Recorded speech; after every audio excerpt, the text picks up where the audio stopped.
Welcome back, everyone.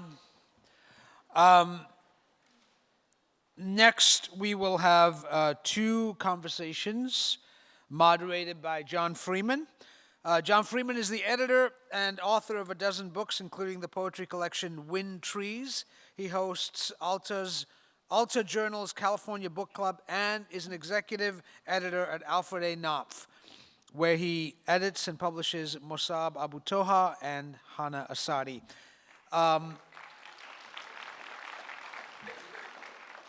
Let's bring back Mossab Abu Toha and Seema Jilani for the first conversation about bearing witness, and also John Freeman.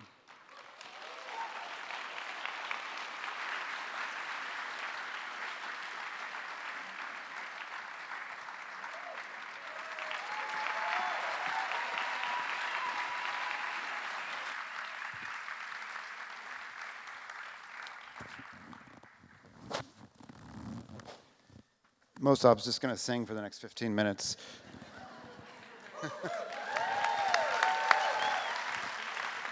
know, I am Mossab's editor. He just told me tonight that he can sing. I'm a little frustrated. Mossab, I want to start with you. The book that we published together, Forest of Noise, your second book of poems, it bears witness in English to the genocide in Gaza, but it also remembers Gaza as a site of love. At one point in a poem you write, "I was born in a refugee camp. Our house is roofed with corrugated tin sheets. Alleys in the neighborhood too narrow for a father and son to walk beside each other." In the face of everything, how important is it to you to remember that the ultimate unit of Gaza for you is love, is that alley, is a space for a father and son to walk together? Thank you so much, John. And it's a great honor to be part of this conversation. For me, I talked today in a different panel about the importance of the place for me in Gaza. I was born in a refugee camp, and up until I was 8 years old, the only place I knew was the refugee camp. Then we moved to live in Beit Lahia, which is a different landscape. But still, we were living next to Jabalia refugee camp. That's where my mother was born. That's where my uncles were born on my mother's side. So that is the only place that I knew all my life. And I still have photos of the refugee camp, the very, very narrow streets that lead to my grandfather's house. God bless his soul. He died in the refugee camp under bombardment. So it is very important for me to remember all these details, because not only do I not have an access to that place right now because it is a genocide, but the other devastating fact is that Israel erased the Jabalia refugee camp. Jabalia is the largest of the 8 refugee camps. It is the refugee camp where I was sheltering before I was abducted in November 2023. And now I'm watching the refugee camp, the photos that were posted after I left. And I look also at the photos of the refugee camp where I was sheltering with my wife and kids in one of the schools. So it is very important for me to remember these places and also to share it with so many people around the world who have never been able to visit Gaza, not to say to volunteer as doctors. We know how much hard it is for even doctors, for journalists to go to Gaza. Not to say that there are no journalists in Gaza, there are journalists in Gaza. So for me, to remember the place is part of keeping it alive, at least in my words, in my book of poetry or in my essays in The New Yorker. I like to share part of my story with the outside world. This is my duty as a witness, as a victim, as a survivor. And unfortunately, some of the people about whom I wrote in the essays or the poems were killed in over the past 715 days, I think, today. So it is very important for me to save the place, at least in my words, and the hope that one day in the future we will rebuild the place like it was. And hopefully people will not be dreaming of returning to the refugee camp as they are wishing right now. I talked to my aunt, Aisha Abu Saif, who is now in sheltering with her husband and their 3 children in Al-Nusayrat camp. And over the past few days, she was telling me, I miss the refugee camp. I want to go back to the refugee camp. But this is devastating for me as a Palestinian. I don't want my people to wish to return to the refugee camp. I want them to dream of returning to Jaffa, our original home city, which was occupied by Israel. So we love the refugee camp. We love the refugee camp, but we don't want it to be our home. Dr. Jelani, you went to Gaza the first time in 2005 and have been back several times, and you were one of the first doctors to go in December of 23. Can you talk a little bit about collaborating with Gazan health workers, what that was like, and the ones maybe perhaps you've kept in touch with and what they're telling you now? Every time I go to Gaza, I've learned so much from the physicians and the healthcare providers and the nurses there, because they have had to be so utilitarian and so innovative because of the blockade. Even during 2005, there's something called a dual-use list that has barred certain things from getting in. Some of it can include insulin. It's very dependent on the Israeli authorities as to what does and does not get in. Just now, peanut butter, we are unable to get peanut butter, which we use as a source of protein in children in areas of famine, but previously it has included medical equipment, it has included incubators, and so they have had to be so innovative, and they're exceptionally well-trained physicians there, as Mossab noted, and so some of the things that stick with me, I consistently get texts, and many of them say the same thing, is please tell our stories, which is very helpful to me, because it's a fine line between telling a story and also, as I mentioned in my reading, sort of how we package it in order to be able to convince a particular audience. So, but I remember very specific things about working with healthcare workers there. I remember being in the doctor's room, and when I say the doctor's room, it's about the size of this rug, and one of the nurses was sobbing. He was sobbing in the corner, and I sort of just said, should we leave? What is the most appropriate thing to do? And they explained that he had just pronounced a colleague of his dead, and that if we could just go see his patients for the day, then that would be solace for him. And so I think it's so important to acknowledge what they are going through. They have been forcibly displaced multiple times. So that was when I went. Now I'm hearing that your colleagues are murdered, your colleagues are dead. So I used to get texts like, can we get this XYZ medicine in? And now it's so-and-so is no longer with us. And along the way, you've seen pictures of them and completely disintegrate before my eyes. So I have all the respect in the world, and I don't know how they continue. Mossab, you're sort of, in addition to a poet, you're a journalist for The New Yorker. You won a Pulitzer for your commentary. Congratulations. But you are also your own kind of news channel. You have a line in this book where it says, we don't need the radio, we are the news.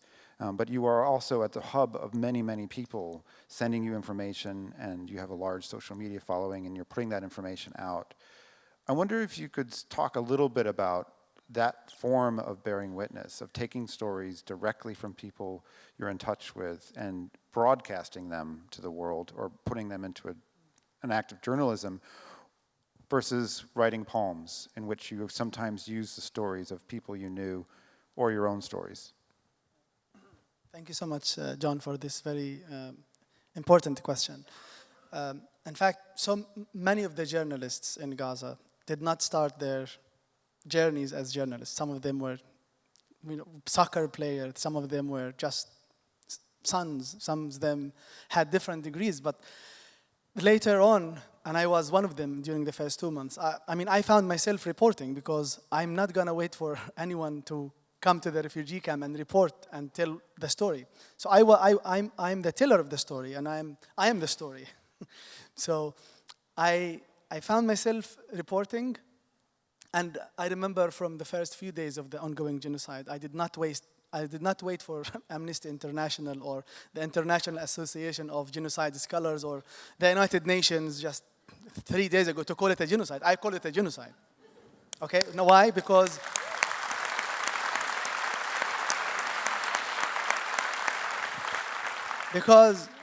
I was born under occupation in 1992. I was born in a refugee camp. The first time I saw a helicopter firing a rocket, I wrote about it in my second poetry collection. I was 8 years old when I watched an Israeli helicopter firing a rocket on a building just a few hundred meters away from me. So no one came to me and told me, Mus'ab, hi, you're born under occupation. No one prepared me for my life that was waiting for me. So I found myself living in a refugee camp, and then I watched this Israeli helicopter. And then in 2009, I was wounded in an airstrike. So I was not prepared for all of this, but I found myself sharing my stories with the outside world. And again, about the genocide, I did not wait for anyone to call it a genocide, because I could, just like the genocide scholars, Omar Bartov said, I'm a genocide scholar and I know I can recognize it when I see it. And I'm telling you and everyone that I am a Palestinian, and when I see a genocide, I recognize it.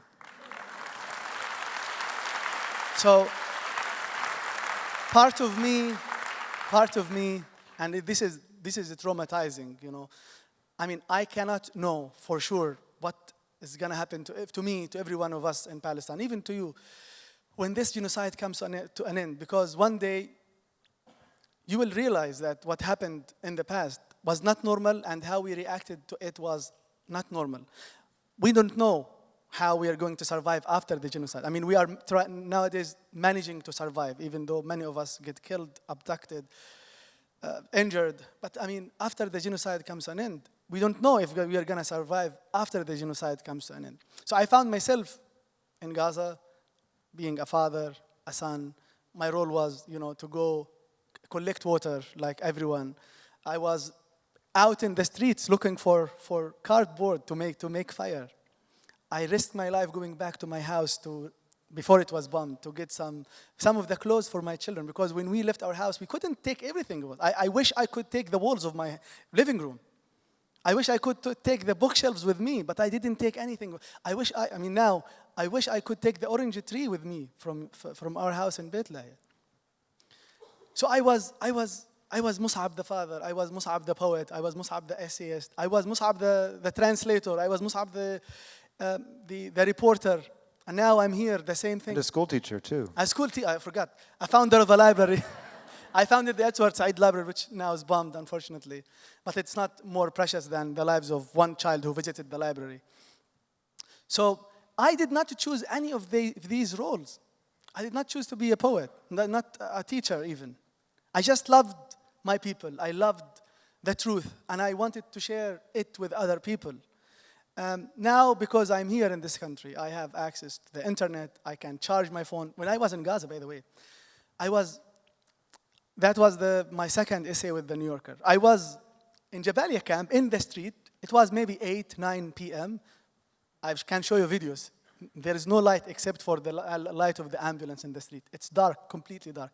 I was looking for a Wi-Fi connection in the street, because that was the only way to find a Wi-Fi connection in the street. I was texting with my editor because I was working on the draft of my second piece, which was about the bombardment of our house in Bethlehem. And I swear to God, about 500 meters, there was an airstrike.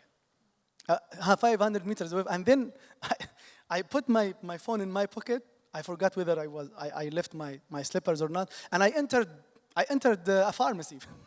I just ran for my life. I went away from that. So it was very risky for me, you know, to seek the truth, to share it with the outside world. Now I am relatively safe in this country.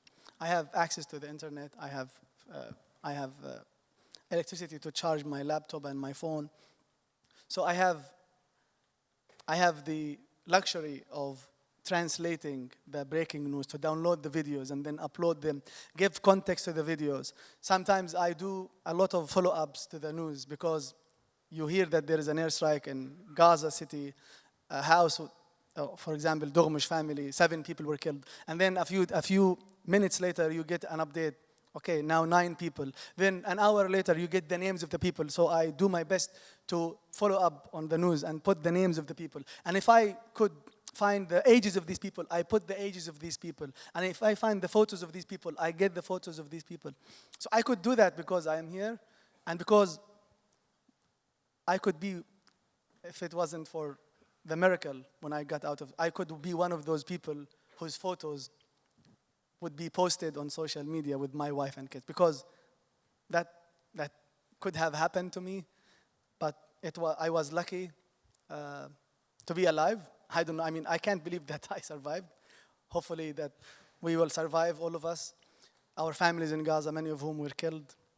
Many of whom, I mean, every single morning I wake up. Sometimes I wake up at 2 a.m., to go to the restroom. And then the first thing, even before I get up out of my bed, I check the news. And the first thing I look at would be the names of the people who were killed. So you look if maybe it's your family, because I have siblings in Gaza. I have 4 siblings in Gaza with their children and with their husbands. It could be them, so you could be next. I could be next.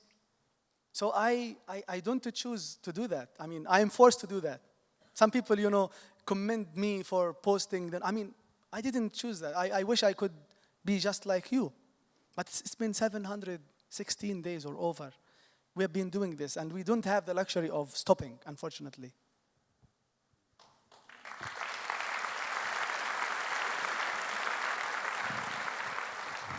Dr. Jilani, I want to ask you about the idea of unchilding.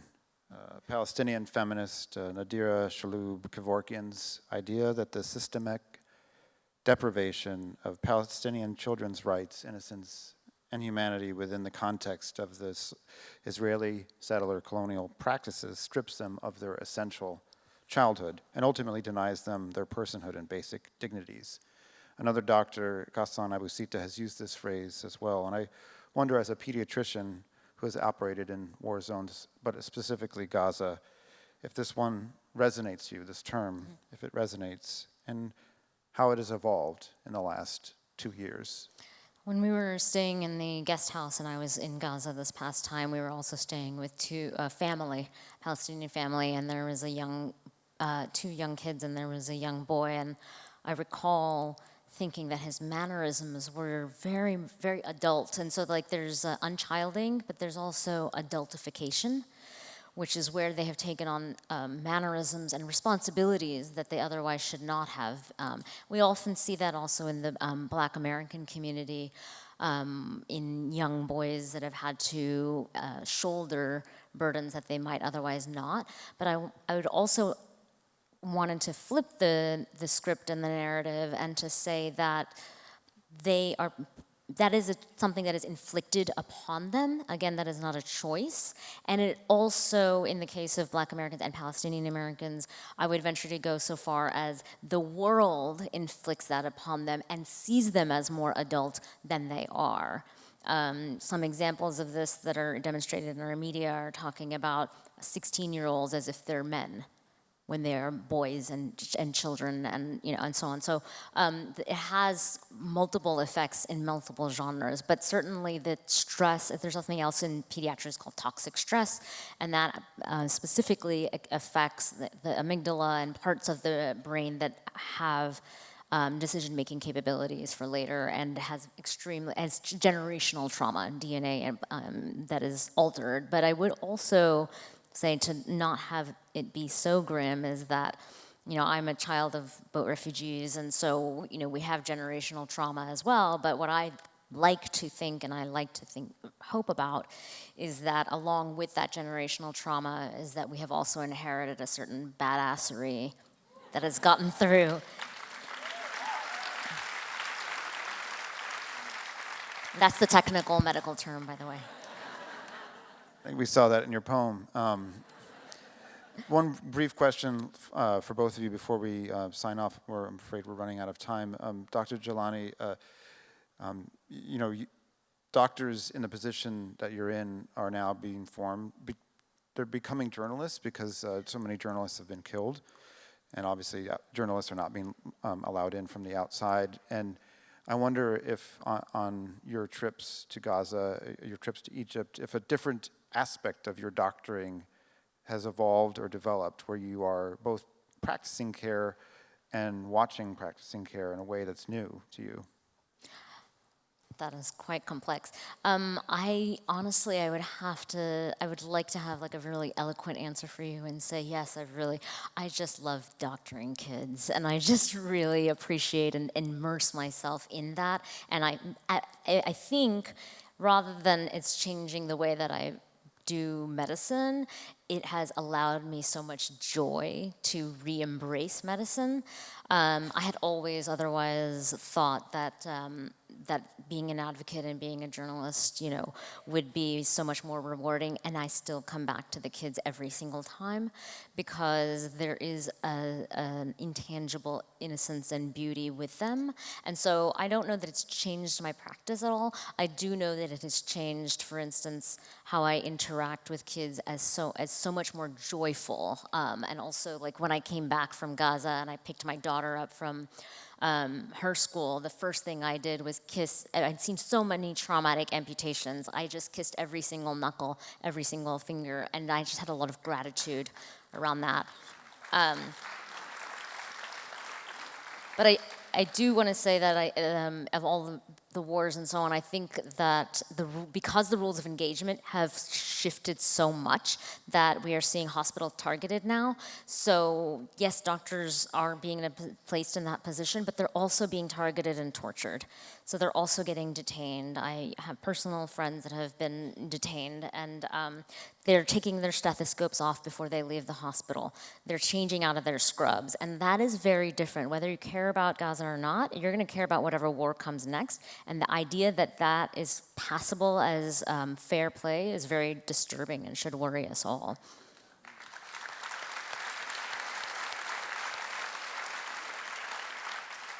Mosa, rather than ask you another question, could you read us one final poem? I will. Yeah. Before I read the poem, maybe this is the first time I say this in a public event, but I don't want us, whether we are Palestinian Americans, I'm Palestinian, I'm not Palestinian American, but I don't want anyone, I wish that no one in the outside world, be they Palestinian Americans or whatever they are, to think of the Palestinian resilience or steadfastness as a positive thing. Why? I think whatever the Palestinian people in Gaza especially are showing us, I know that these people are telling jokes, they are celebrating a birthday of their child by lighting a candle on a loaf of bread or something. For me, I'm starting to realize that this is not normal. What they are doing is not normal. This is not how people react to trauma. So their reaction is not normal. I don't want to celebrate the resilience of the Palestinian people by praising what they are doing while the genocide is unfolding. Again, the reaction to things should not be considered normal because the circumstances they are living through are not normal. So I would think of the resilience of people after this comes to an end. We need to watch their reaction, how they react after this comes to an end. This is what I want people to focus on, that the jokes that we see from people in Gaza, their way of celebrating things while they are dragging whatever remained of their houses or while they are carrying the lifeless bodies of their children. I don't think this is normal. This is real. So we have to be careful of how we interpret their reactions.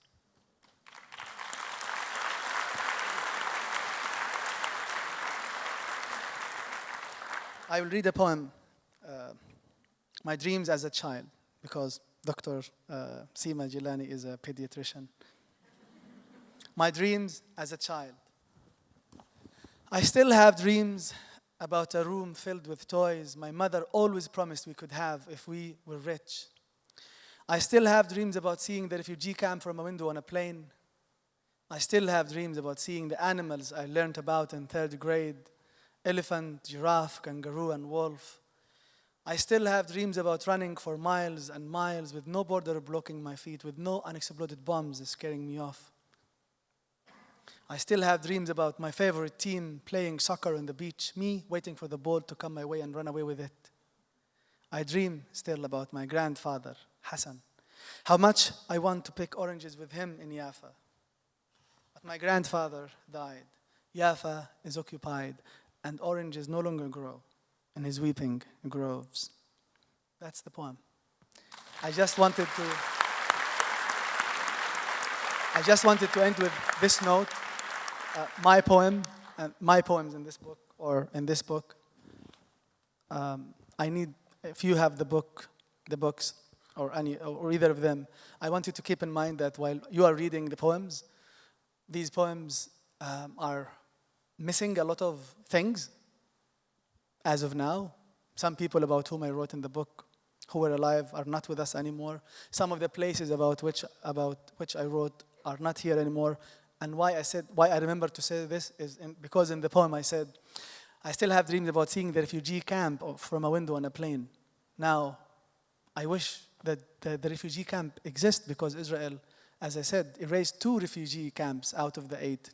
So even if there was an airport, Israel bombed out 2 refugee camps. So these poems continue evolving, mostly to the negative side of the change. So many of these places that you are reading about, many of the people I mentioned in the book, the books that I wrote about are no longer in this world. So I need you to keep in mind that some of these places were erased or are being erased or will be erased. And I pray that the genocide will come to an end and those who perpetrated it are held accountable and punished for these war crimes.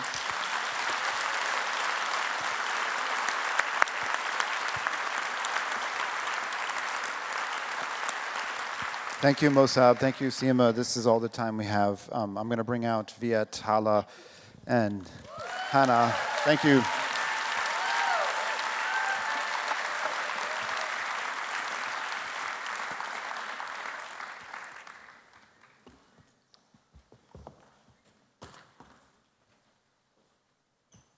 While there's no music, I'll talk about the theme of this conversation with Viet, Hala, and Hannah. It's a pleasure to be here with you.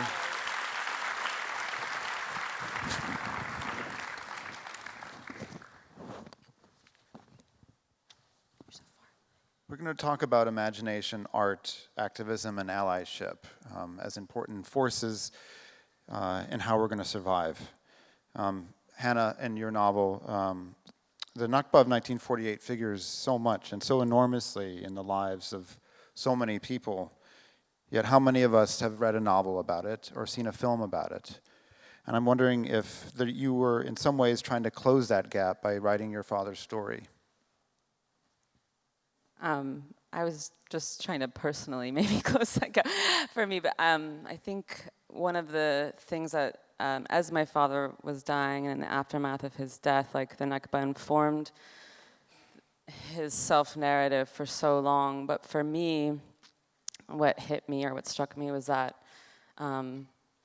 this event, which is ongoing, that defined the opening of his life persisted past his end, and there was something unbearable about that. Like it gained new tragedy personally for me, and I think I had no other place to go than to the work. So I think, to answer your question, certainly the Nakba is huge in Palestinian, memory and literature and film, and whether it has, whether that gap has been closed for the broader cultural public, I don't know. But I know that for me, I had to take it on. Yeah. Grief as a generative force seems to have come up in several conversations tonight. Hala, could you talk a little bit about that in terms of your poetry and what it means to be a poet in the line of, if you don't see yourself, please correct me, of Mahmoud Darwish, where politics and activism are at the forefront of what he was doing, as well as redefining certain terms. And one of the ways that he redefined terms was to involve a capacious grief into his poems. And I see that in your work. Is that something that makes you write poems? And how does it make you write poems? I think it would be an honor to be operating in his tradition. I think that kind of like what you're saying, I don't know how much like consciousness is going into how I approach writing in general. In that there's actually very little of it. I think that I am moved by making the things that keep me up at night nameable. I think it's really important for me as a person to be able to get through this life, to continue to try to shed light on the things that I can't look away from, that I feel haunted by, that I feel fixated on, etc. Grief obviously is like a particularly pernicious house guest. You know, it's like very difficult to shake it. And I think especially in the face of grief and trauma and internal, like, emotions that are particularly dislocating and dislocated. I think of like Dr. Samia Jabed, who's a Palestinian psychologist, who talks about how like there's no such thing as PTSD in many communities around the world, including Palestinian, because PTSD implies that there's a post to the trauma, and that's not the case for so many communities, certainly like what we're watching in Gaza. I say that to say, like, I don't know that there's something about trying to find ways to make space for enduring, like,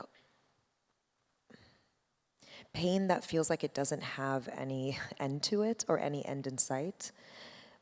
For me, writing and making and creating is the only way that I've been able to find any sort of shape. It feels like I'm writing my way not out of those emotions, but through them. And that, for me, becomes a way of enhancing my endurance or my capacity to be able to kind of keep trying to think of what kind of person I want to be in this world, or how I want to show up for this moment, or what I want to be able to tell my toddler I did with this time, you know.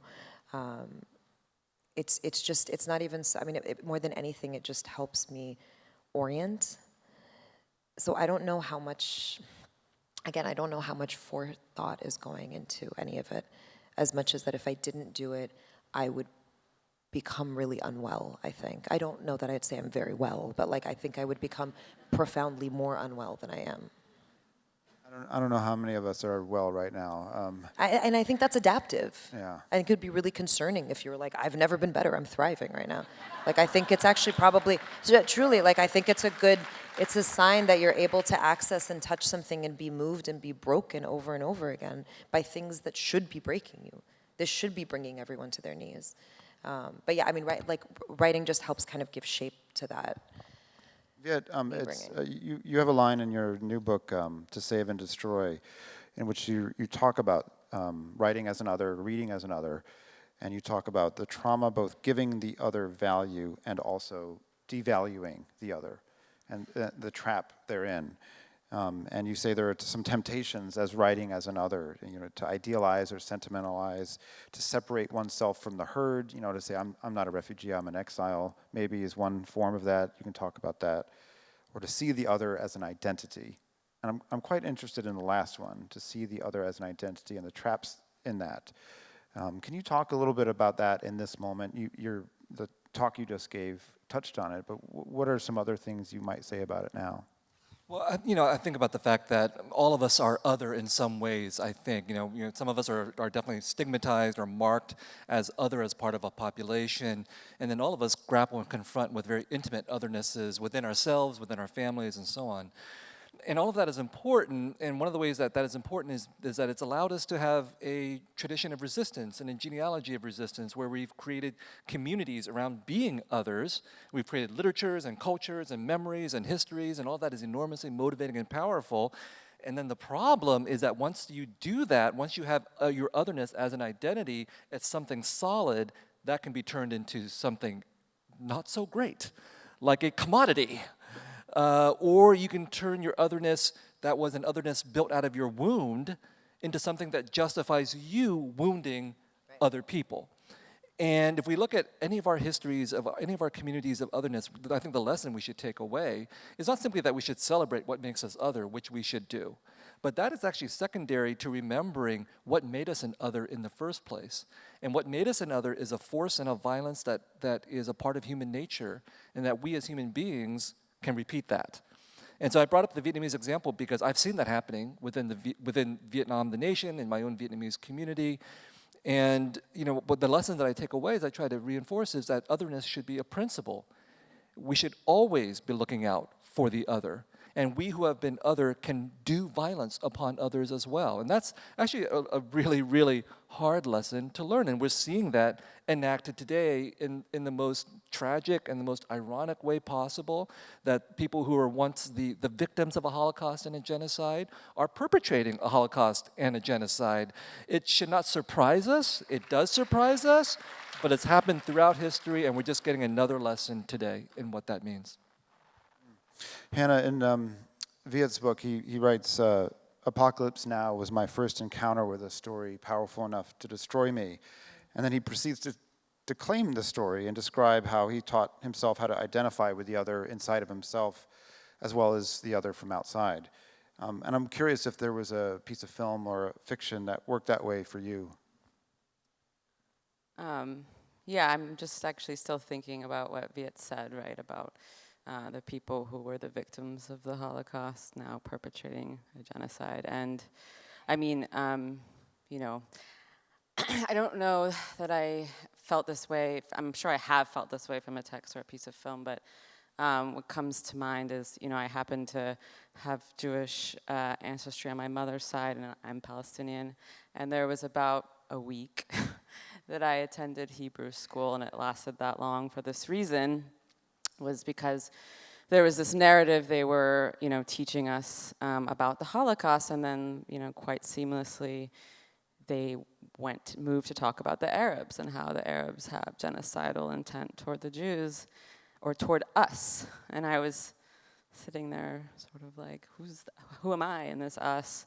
And so in those sorts of moments, you know, yeah, I don't know if this answers your question explicitly, but that is my experience of feeling othered within, you know, and, but yeah, I mean, and back to your point about how important it is to like be an other as a principled position versus, you know, using it or forwarding it for abuse or commodity. And I think that's something that I try to inhabit, and I'm sort of forced to think about a lot. Hala, in one of your poems, Half-Life in Exile, you write, "Everybody loves the poem. It's embroidered on a pillow in Milwaukee. It's done nothing for Palestine." And later on you write, "It's compulsive to watch videos. Is it compulsive to memorize names?" And one of the things I admire so much about your recent poems is that you're interrogating your allyship. And you know, you even said in the poem that you read, I'm profiting from this poem. And how has that felt as you've done it? And what has the response been to it? Has it led to anything else unexpected? I mean, it hasn't felt very good. I think that it would be weird if I was like, I've loved it. I think there's been a way that, I mean, I think it's done this thing where, it's interesting as you're talking about what you, having to contend with those two things and being like, where am I in this? I think that's kind of what and you've written about this beautifully, about like, you know, what it means to engage with things diasporically, what it means to engage meaningfully and respectfully, and not to allow the diasporic distance to silence you, because oftentimes that's just a method of like weaponization, right? Like, if you feel this way, then go back to Gaza. If you feel this way, then why are you in your comfortable apartment in Williams, et cetera, right? So I don't know the answer, but I think I'm trying very hard to figure out how to inhabit two spaces at once, which is that I have a tremendous amount of privilege because of completely random and luck-based decisions that my father's family made. That's it. My dad's dad decided to get a teaching position in Kuwait as a school teacher, and that means that I'm not currently in Gaza. That's all. And what has come from that is just like an embarrassment of doors that have opened and privileges and just like opportunities that, if you're not careful and if you're not interrogating enough, can almost seem like, I don't know, there's a way that if, I just think there's a way that if you're not really willing to look at that and name that and not be afraid of bringing that into the space, I think you kind of screw yourself over, because I think then you start to believe a certain mythology that is not correct about your positionality. Anyway, all of this is to say, it doesn't feel very good. I feel guilty a lot. I feel gross. I don't know how to engage with social media very well. I post something that I'm not sure I should have posted it. I'll write an op-ed. I'll regret writing that op-ed. I'll write another op-ed. I'll be like, I don't know, like, you know, I alternate between this. I believe strongly that the hero archetype, or the idea that there's this individualistic thing that one of us is going to come up with the perfect argument. You know, I'm sure everybody in here has a similar delusion that, like, if only we can say it well, or if only we can show up in this particular way, or if only we happen to be here with the camera or the whatever. And I think the first few months there was a lot of that, where I was just like, I need to write this. Has anyone thought about changing minds? Like, has anyone thought about looking at it from this way? Like, we have to speak. And I think that part is sort of getting beaten out of me, that, like, it's not, I will try as much as I can to show up as consistently as I can in a way that's, like, you know, honoring my value system. And when I feel like I'm burning out, which is all the time, I will do what I can do responsibly to keep, again, enhancing my endurance, which I don't think is, like, it's not a luxurious thing to do. Like, it's a necessity. It's like the Audre Lorde idea of self-care. It's not, you owe it to everybody that is on the ground to keep your capacity up. But I think there is something about just starting to be like, use the privilege in whatever ways you actually can, and try not to waste so much time feeling. I do, because I was doing this too. It's like I was feeling really sorry, or guilty, and then being like, "This is so. What kind of person? If only should I be there? Why am I here? What?" And it's like there's something. It's like when somebody microaggresses someone, and then they're just like, "I am so sorry. I'm so sorry. I can't believe I just did that to you. I can't, oh my God, I can barely look at, you know," and you're just like, way to just make this about yourself. And now I have to make you feel better about the fact that you engaged in a transgressive thing, right? There's something similar with that, I think, diasporically, where, like, it's a little bit of like, know your positioning, but don't then center even further. Like, deal with your guilt on your own time, kind of.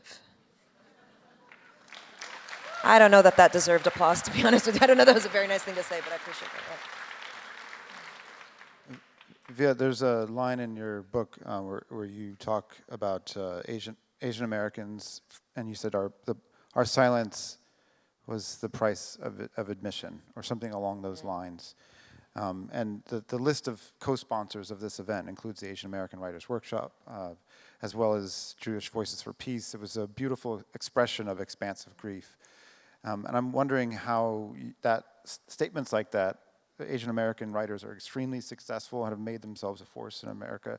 Has there been pushback against that kind of statement, or other requests that you've been making, encouragements for an expansive idea of what you call the Oriental in the definition of Asian American? Well, I mean, it's a very personal question for me, because I came into, you know, political and artistic consciousness as an Asian American. That's how I was radicalized. And that's an example of otherness. You know, like, we were stigmatized as Orientals and outsiders and foreigners, and then therefore we'll organize around our otherness, and then we'll make our claim to belonging in this country. And then that was a very successful move. We have all kinds of successful Asian American organizations and Asian American celebrities and Asian American politicians, and we have Kash Patel, you know, I mean, God, we direct the FBI now, you know. And so you see the problem. You see the problem. What does it mean to claim to belong to a nation when the nation is an empire? When the nation is built on settler colonialism? When the nation is built on genocide? And I think too many Americans have never asked that question, who are not indigenous people, who are not black people.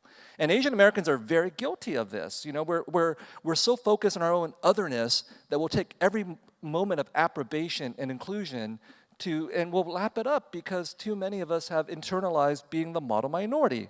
Even when we reject it on the surface, so many of us still want to be included. And the question we should always ask ourselves is, included into what? And so I'm very happy that Asian American Writers Workshop is a part of this, and other Asian American organizations. But, you know, that and Jewish Voice for Peace, these are all groups that are testimony to the fact that communities are divided. Some communities do want to belong at any price, they want to be included in a genocidal war machine, and they won't talk about it because they'll get the benefits for it. And then there are others who will stand up against that, and that has caused division within our communities, and that includes the Asian American literary community too.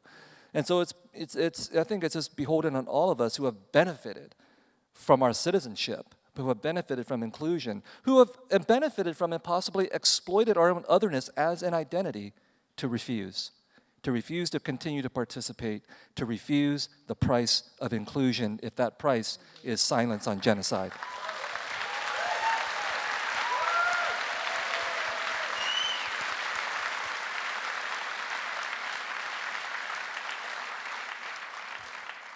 One of the other things I really love about your new book is how much you claim the qualities of self that are often people of color, people who are considered other, are asked to suppress. And Hannah, your novel, Paradiso 17, is kind of like a catalog of those. Your main character is an angry alcoholic, drifter who has many partners, adultery, you could go through all the sins, and yet we also completely and desperately sympathize with him.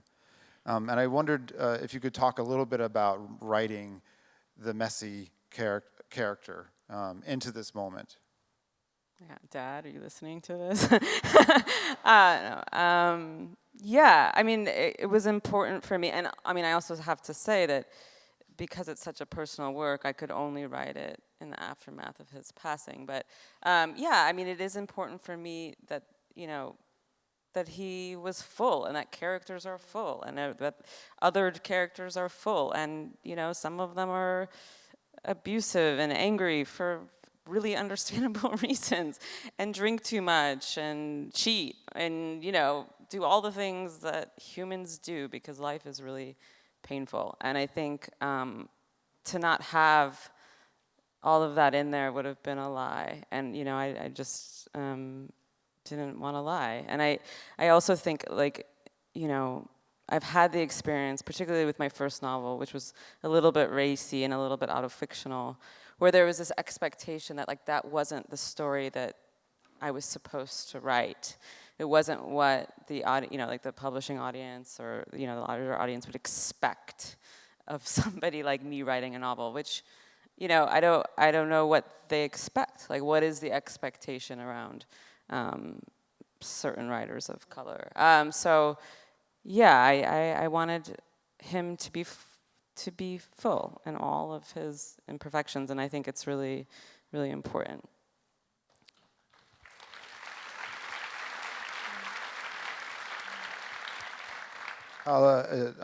Briefly, there's a line in your recent collection of poems. You say, "To love in Arabic, you must say, 'Be the thing that buries me.'" And I wonder if you can talk about sort of love as a value in your life now, when you're constantly also watching a genocide. How many times you redefine it for yourself, and what that means in terms of allyship. So I'm getting a divorce. And actually, like, I don't mean that facetiously. Like, I do think that has been not disconnected from the moment. Like, it has taken place in the last couple of years. And I don't know that wasn't going to be the outcome regardless. But I definitely think it was hastened along by everything happening, because I do think there are, like, you know, there's moments when there is this kind of, we were talking about clarity a little bit ago, and there's something about, like, moments that have this level of fever pitch and urgency do call forward in people clarity. And it does, and I think two things happened. One was, like, editing the memoir that just came out, which is about my daughter being born via surrogate and all these things. And then in that, talking about the rockiness of the marriage. And then experiencing, like I'm sure so many people here, this really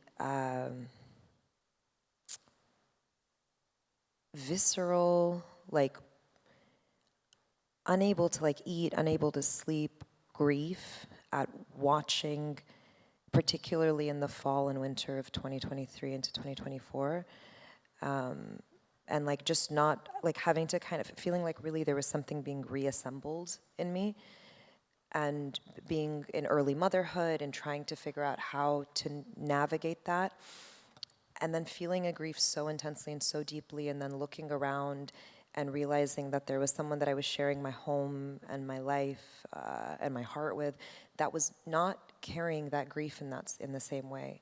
And that's not an indictment of anything. It really isn't. I have other indictments, but that's not the one.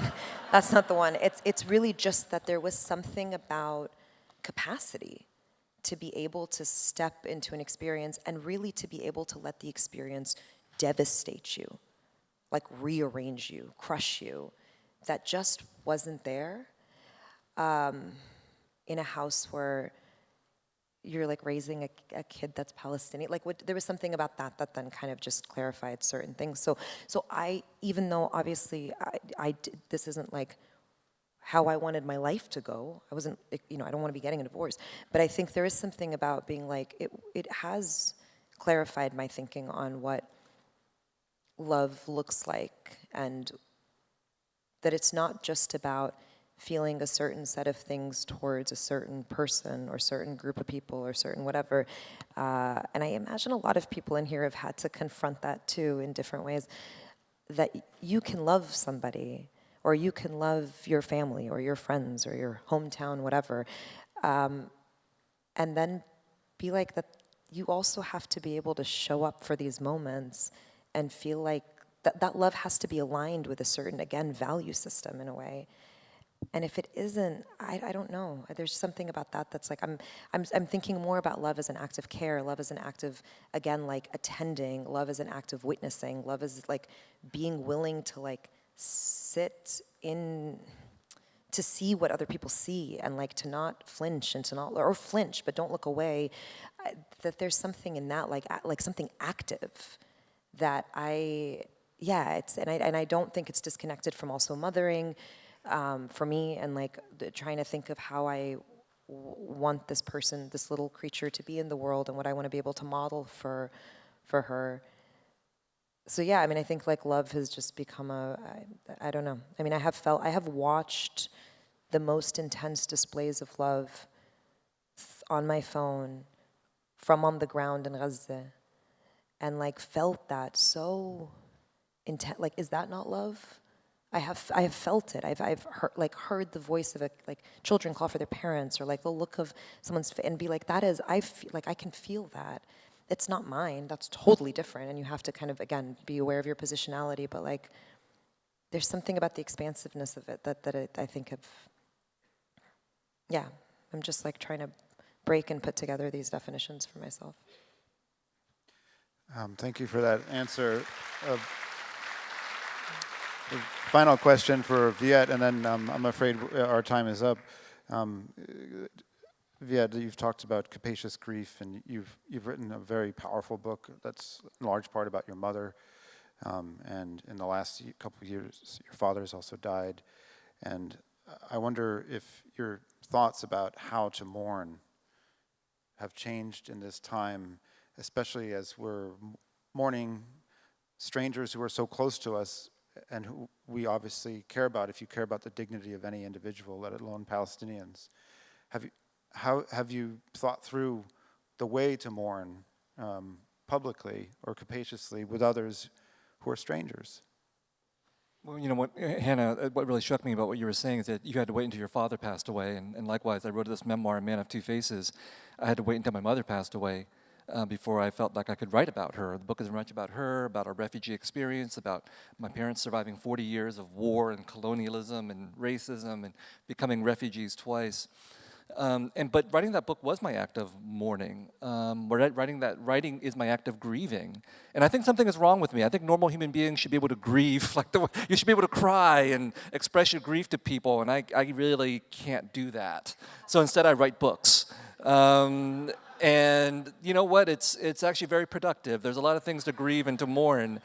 And my father was fading away as I wrote the next book, To Save and to Destroy, and he passed away a few months before the book was published, and I record him fading away in that book.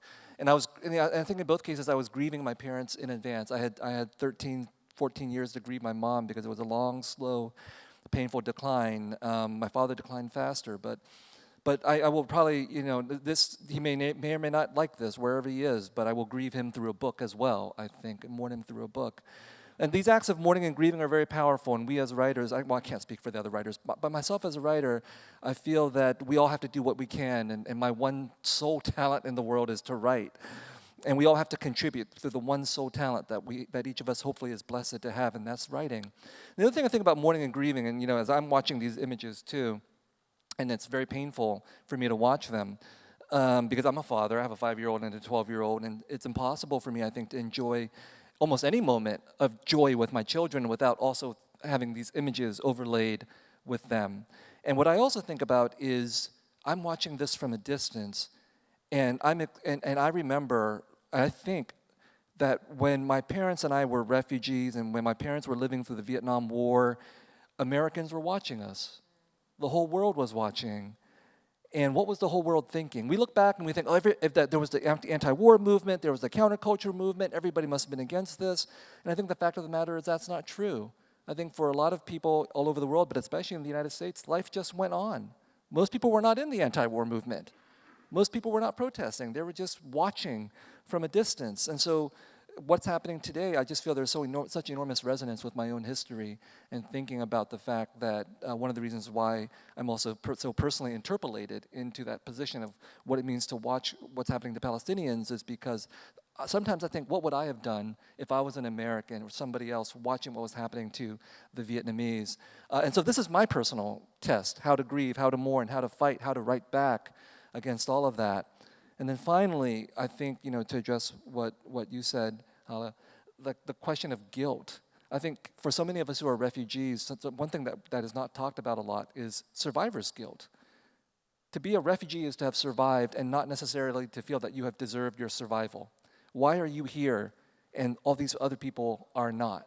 Like those Vietnamese refugees who made it to the United States and they crossed the South China Sea, they were the lucky ones. Like half the people who got on those boats to try to cross the sea did not make it. And so if you did make it, you're lucky, but you also feel that survivor's guilt. You feel the weight of your fate and the weight of everyone else who didn't make it. And I just can't help but feel that for Palestinians this must be true, but for everybody who's watching this. Anyway, the survivor's guilt, the mourning, the grief, all of this, it's wrapped up in the history of the Vietnamese and the history of the Palestinians. And lastly, it's not unique. This is the other thing about being an other and having survived something horrifying. You're tempted to believe that what's happened to you is utterly unique. And it's not. And that is not to devalue anybody. Like what happened to my mother was not unique. She was just like 100,000 other women who survived all these things. And that's what makes it powerful. The fact that this has happened to so many people across so many different times, that is what makes it powerful. And if you believe that you are unique, what that allows you to do is to believe that nothing else this bad has ever happened to anybody else. And if we look at our history, that is simply not true. And that is what allows the solidarity and the capacious grief, which allows us not simply to sit here and mourn, but to take action as well.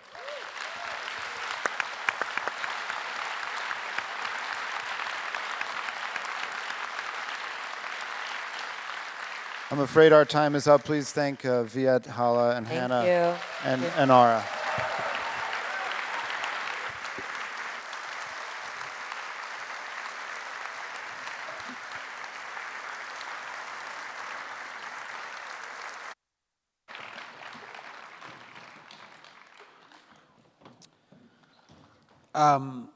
What a remarkable conversation. So while these guys are changing the set around, let me introduce our next speaker. Mahmoud Khalil is...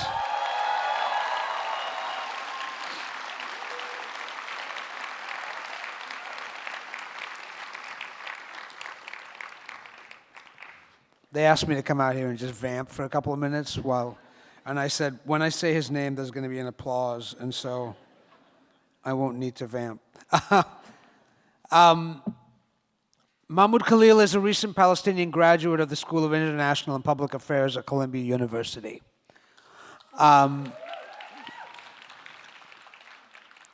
He has previously worked in development and international affairs at the United Nations, the UK's Foreign Office, as well as other nonprofit organizations in the Middle East. Khalil played a key role in Columbia's student movement opposing Israel's war on Gaza. In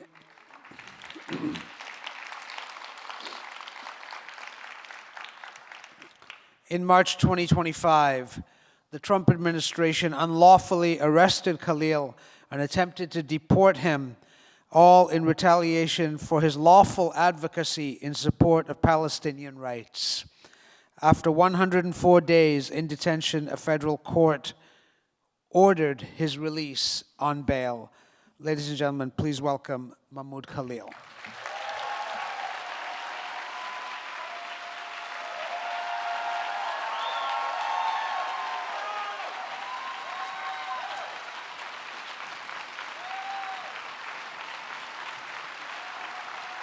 Thank you.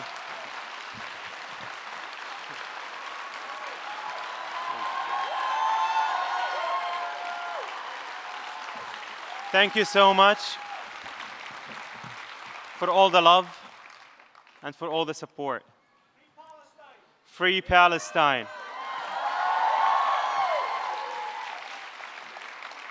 Forever free Palestine. Thank you so much for your time. I know the program ran a little bit late,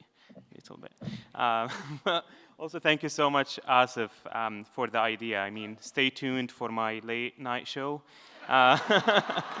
Perhaps this would save me from deportation, or maybe not. I mean, comedy only buys so much immunity when your identity is a target and when your homeland is a metaphor everyone fears to name.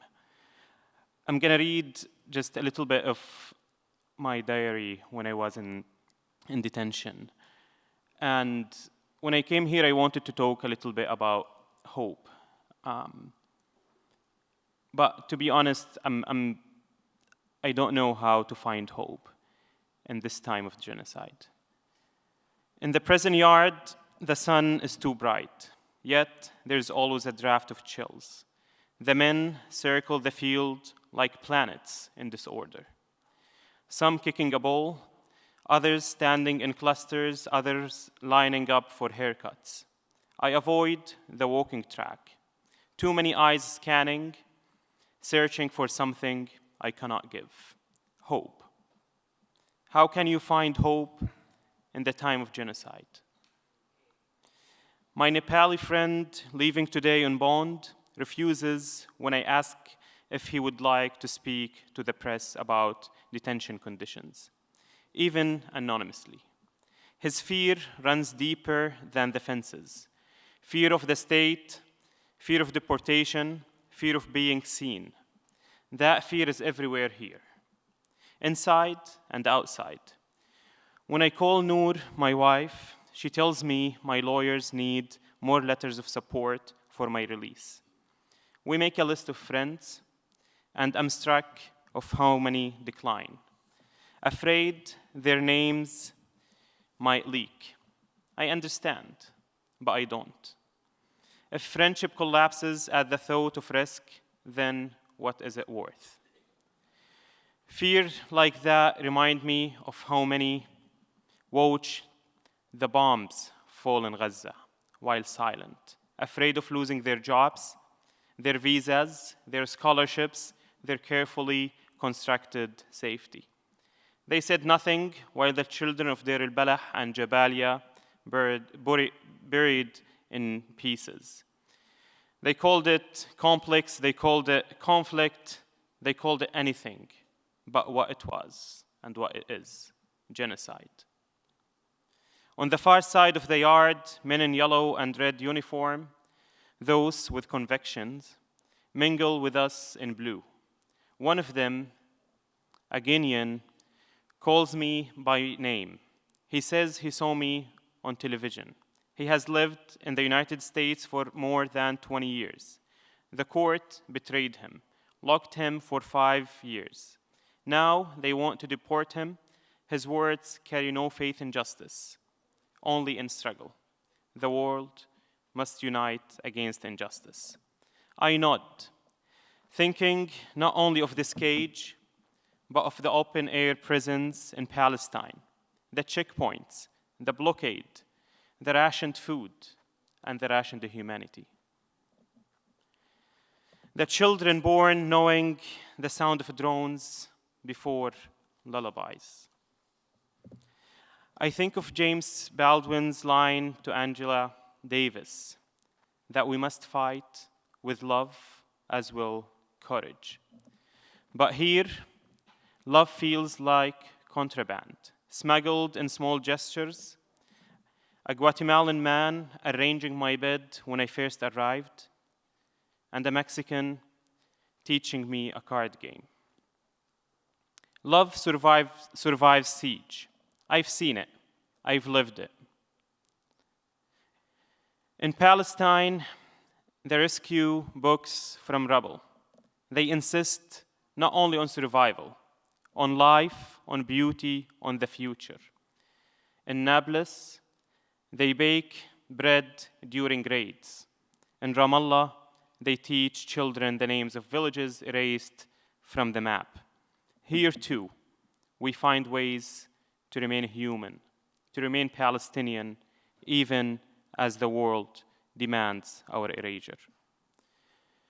When the judge denied my release, I returned to my bunk and stared at my son's photograph for hours. His eyes fixed at me, already carrying the weight of lineage he cannot name. I see echoes of my parents in his cheeks, his gaze. Baldwin wrote that one's crown has already been bought and paid for, that all we must do is to put it on. But what does it mean to crown a child born into exile, while his father counts time under fluorescent light? What does it mean to inherit a legacy of resistance so old it predates the language used to criminalize it? To be born Palestinian is to be born accused, guilty of existing, of remembering, of refusing to disappear. My name is Mahmoud Khalil. I am 30 years old, Palestinian, raised in a Palestinian refugee camp in southern Damascus, Syria.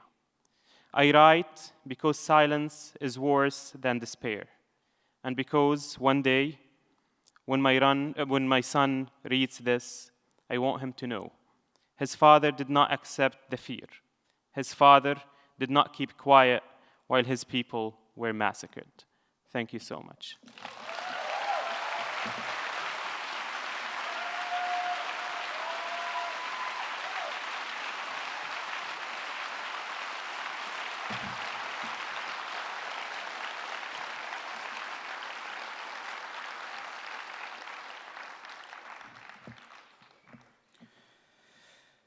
The Resistance Revival Chorus is a group of 60-plus women and non-binary singers who come together to breathe joy and song into the resistance and to uplift and center women's voices.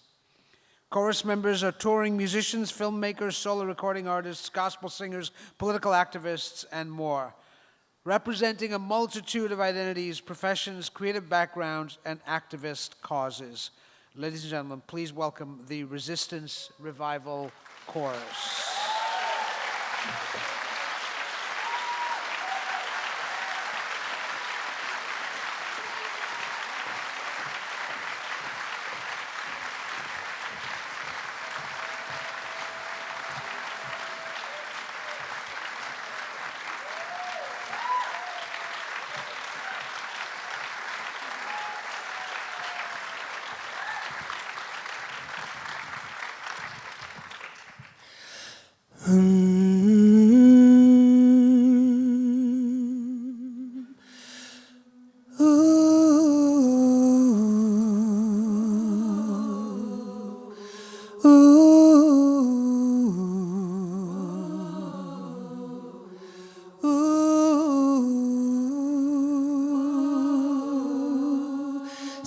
Ceasefire now.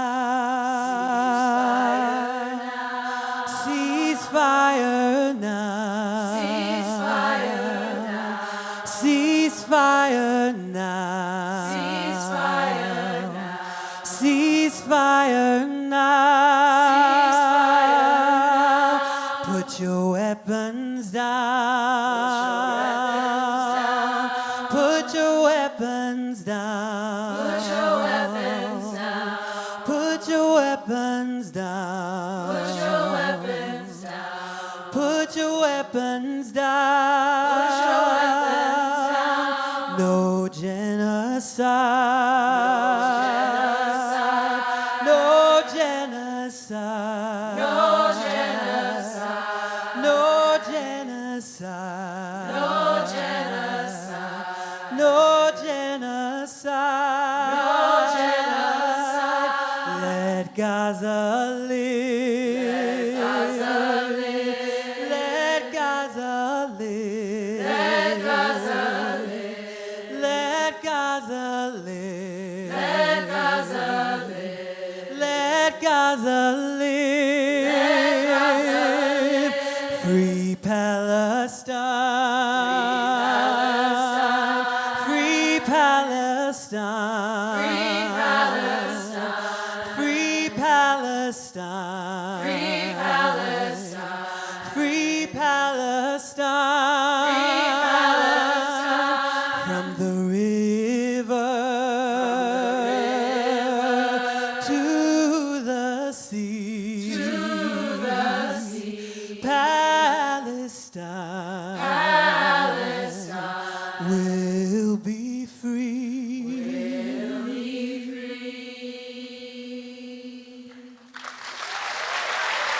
Thank you.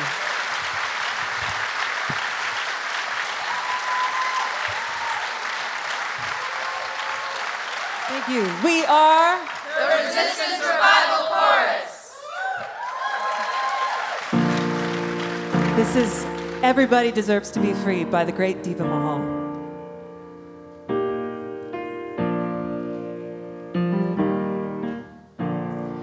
It isn't right for too many falling. They say it's in the name of the greater good.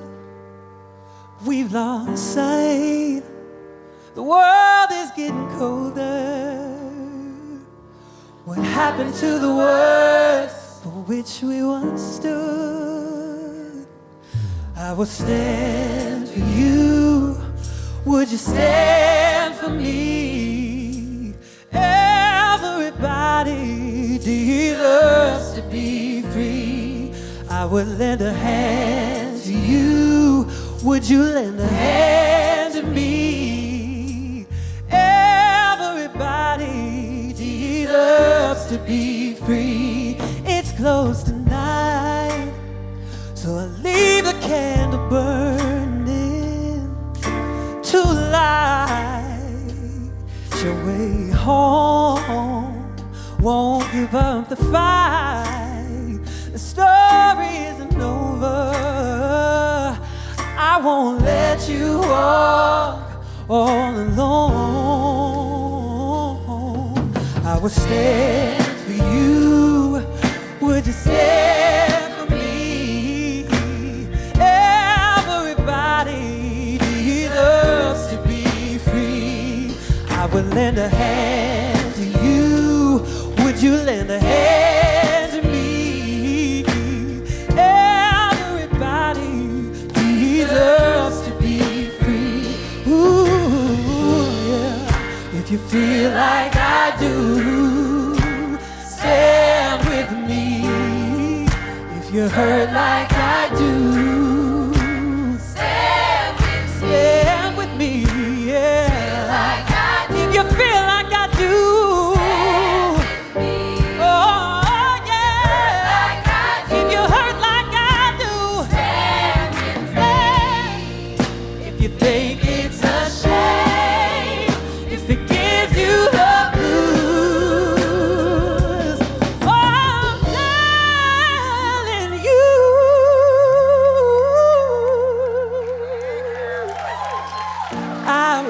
stand for you? Would you stand for me? Everybody deserves to be free. I would lend a hand to you. Would you lend a hand to me? Everybody deserves to be free. Oh, I would lend a hand to you. Would you lend a hand to me? Everybody deserves to be free. I would lend a hand to you. Would you lend a hand to me? Everybody deserves to be free. Everybody deserves to be free. Everybody deserves to be free.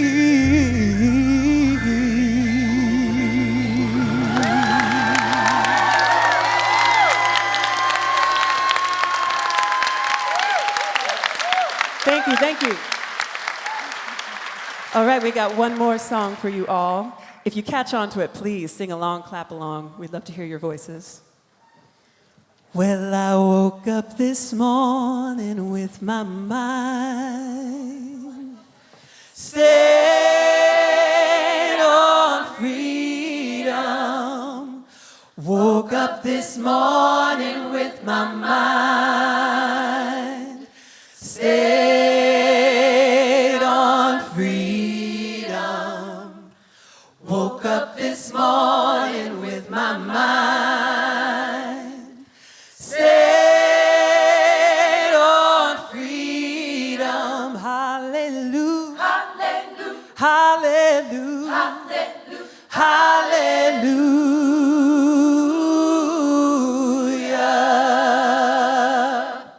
Well, I'm walking and talking with my mind stayed on freedom. Oh, yes, I'm walking and talking with my mind. You know that I'm stayed. You know I'm stayed on freedom. Walking with my mind stayed on freedom. Hallelujah. Hallelujah. Hallelujah. Well, there ain't no harm with your mind.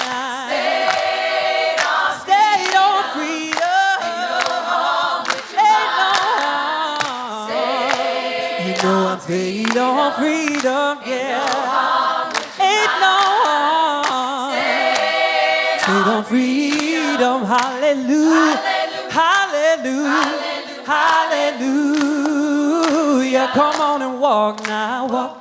Walk, you better come on and walk with your mind on freedom. Walk, walk, you better walk. Come on and walk with your mind on freedom. Oh, you better walk, walk, come on in. Well, I'm singing and shouting with my mind. No, I'm staying on freedom. Singing with my mind. You know I'm stayed on freedom. Singing with my mind. Stayed on freedom. Hallelujah. Hallelujah. Hallelujah. Hallelujah. Hallelujah. Hallelujah. Hallelujah. Hallelujah. Hallelujah. Hallelujah. Hallelujah.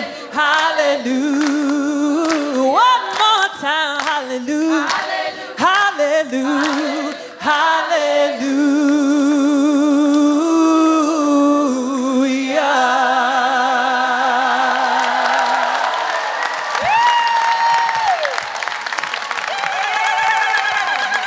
Thank you to the Resistance Revival Chorus.